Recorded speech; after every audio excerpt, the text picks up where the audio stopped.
Hi hello எல்லாருக்கும் வணக்கம். இன்றைக்கி நம்ம உடனடி பட்டாணி பன் தோசை செய்ய போகிறோங்க.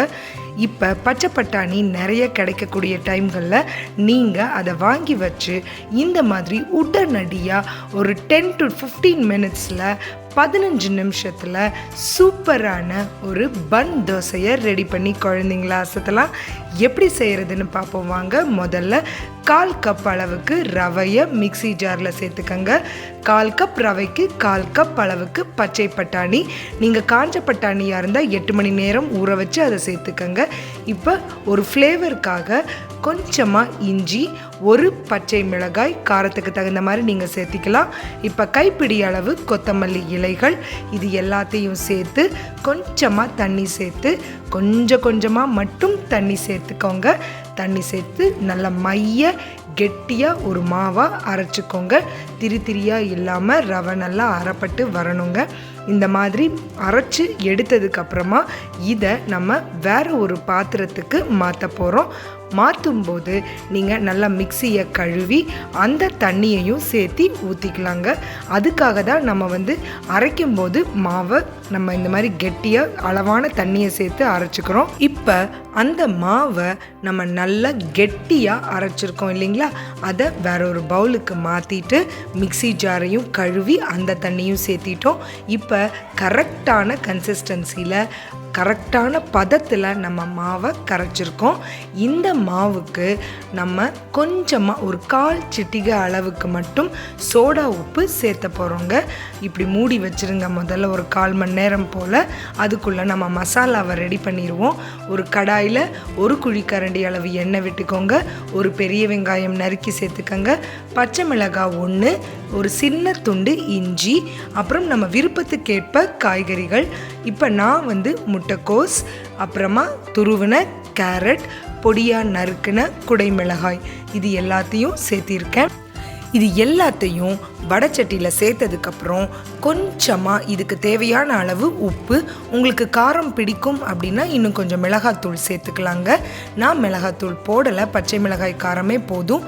ஒரு டேஸ்ட்டை என்ஹான்ஸ் பண்ணுறதுக்காக ஒரு அரை தக்காளி மட்டும் சேர்த்துருக்கேன்.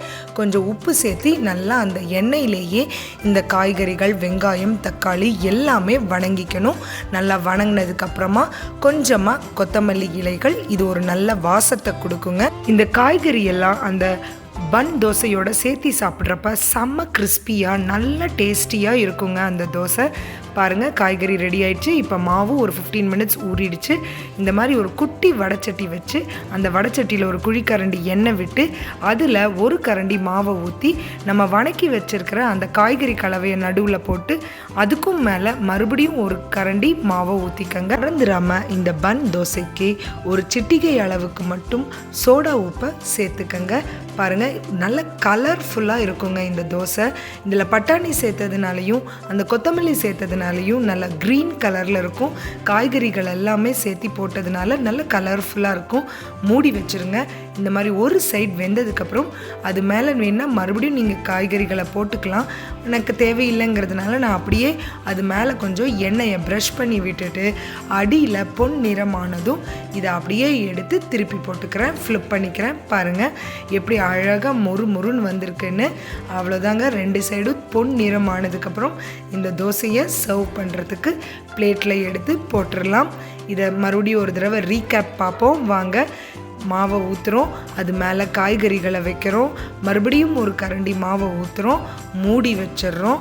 மூடி வச்சு ஒரு சைடு நல்லா பொன் நிறமாக வெந்து மேலே பாருங்கள் இந்த மாதிரி வெந்து வந்திருக்கும். அதுக்கு மேலே எண்ணெயை தேய்ச்சி அதுக்கப்புறம் மறுபடியும் ஃப்ளிப் பண்ணி இன்னொரு சைடும் நல்லா பொன் நிறமானதுமே அதை எடுத்து ஒரு சர்விங் பிளேட்டுக்கு நம்ம மாற்றிக்கலாம். இந்த பன் தோசை சும்மா சொல்லக்கூடாதுங்க, அப்படி ஒரு டேஸ்டியாக இருக்குங்க. குழந்தைங்கள்லாம் இதுக்கு சைட் டிஷ்ஷே தேவையில்லை அப்படின்னு சொல்லி அப்படியே சாப்பிட்டுட்டாங்க. ஆனால் இதுக்கு சைட் டிஷ்ஷாக நம்ம என்ன வேணாலும் யூஸ் பண்ணிக்கலாம். தேங்காய் சட்னி, தக்காளி சட்னி, வெங்காய சட்னி ஆர் கடைசியாக நம்மக்கிட்ட ஒரு டொமேட்டோ சாஸ் இருந்தால் கூட போதுங்க. டொமேட்டோ சாஸை கூட நீங்கள் யூஸ் பண்ணிக்கலாம்.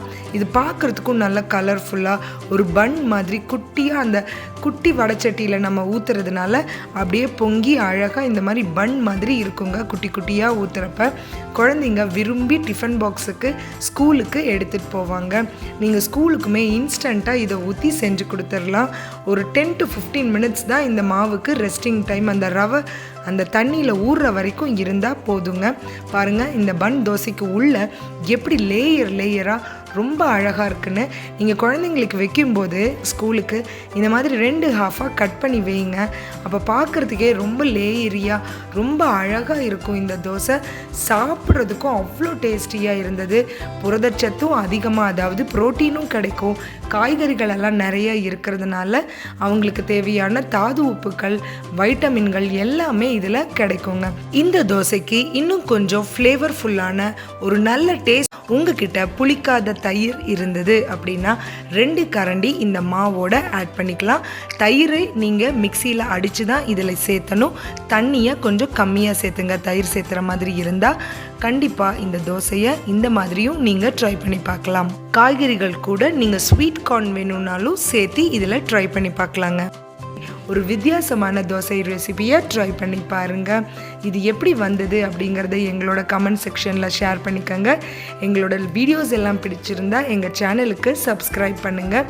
எங்களுக்கு இதுவரைக்கும் ஆதரவு கொடுத்துட்டு இருந்த எல்லாருக்குமே நன்றி. மீண்டும் சந்திப்போம். நன்றி, வணக்கம்.